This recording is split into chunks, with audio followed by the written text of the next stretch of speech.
September 22nd, 1926.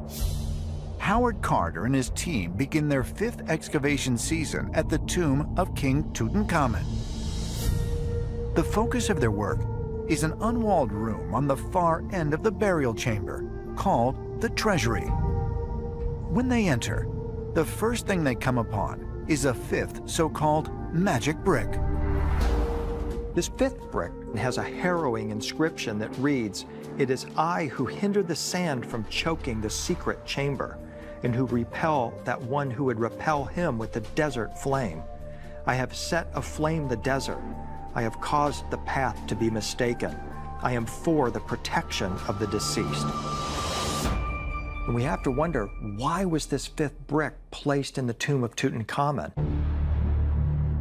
While other pharaohs' tombs were found to contain 4 magic curse bricks, only King Tut's includes a 5th.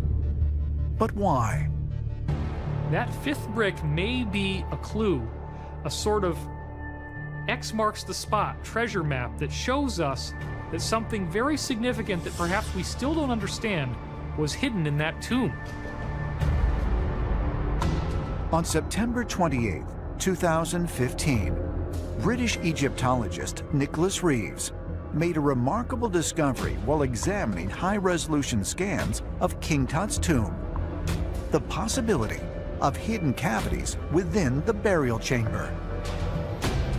Dr. Reeves looked at high-resolution images of this wall, and he noticed a crack that looks like it should have been a door, and it was right about here.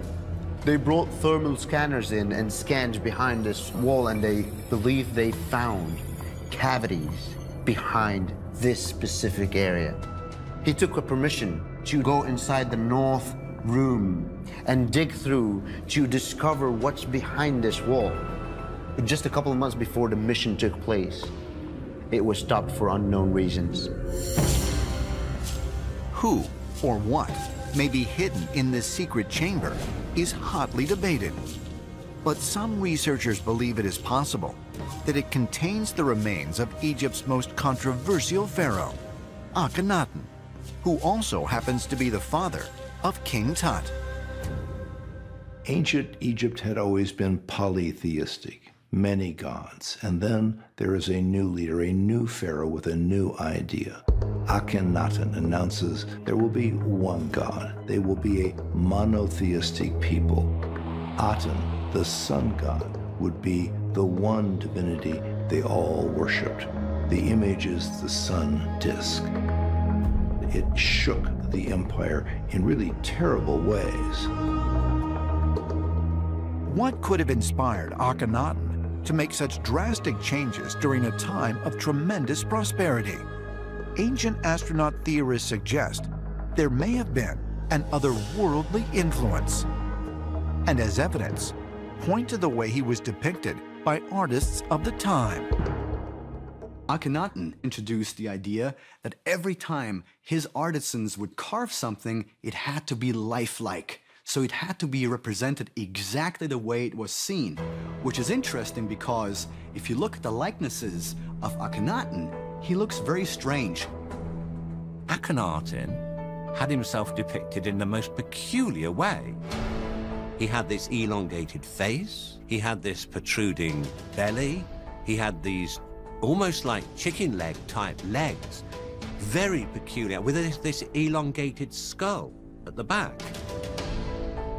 Now, all other pharaohs had themselves depicted looking as, shall we say, majestic and muscular as possible.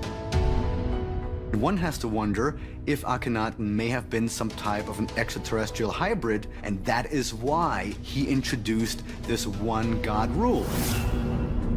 Perhaps that sun disk Aten that Akhenaten prayed to wasn't a sun in the sky at all, but it could have been an extraterrestrial that instructed Akhenaten. The texts say it's a winged disk,